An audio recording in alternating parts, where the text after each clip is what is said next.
Now, Action News Now reporter Blake Mayfield is live at the village. So, Blake, when will the shelter actually open?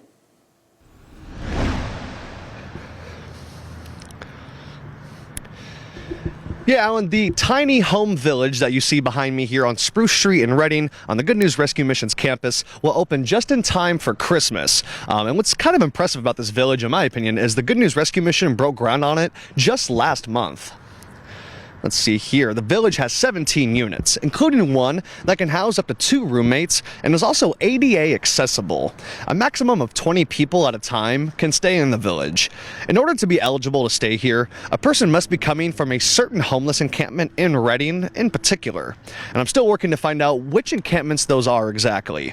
The shelters come equipped with heating and air conditioning, shelves to store belongings, a carpet, a desk with a chair, and of course, a bed. One of the things Good News Rescue Mission's Director of Community Relations enjoys most about the project is residents having the ability to lock their doors at night.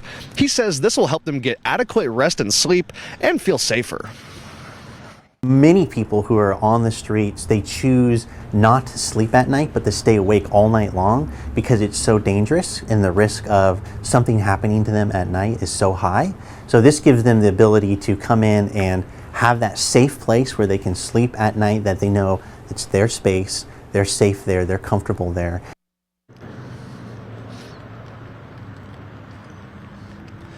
The village will have multiple trees in the middle of it and will also include planter boxes in between each tiny home. Porta potties will be on site for residents to use, in addition to the bathrooms available in the Good News Rescue Missions campus. A case manager will live in a tiny home on site to supervise. The maximum time a person can spend in the village is 10 months, and after that they'll have to enter into a new transitional housing program, or they'll have to stay somewhere else on the Good News Rescue Missions campus. Reporting live in Redding, I'm Blake Mayfield, Action News Now. Blake, will residents be able to access all of the mission services?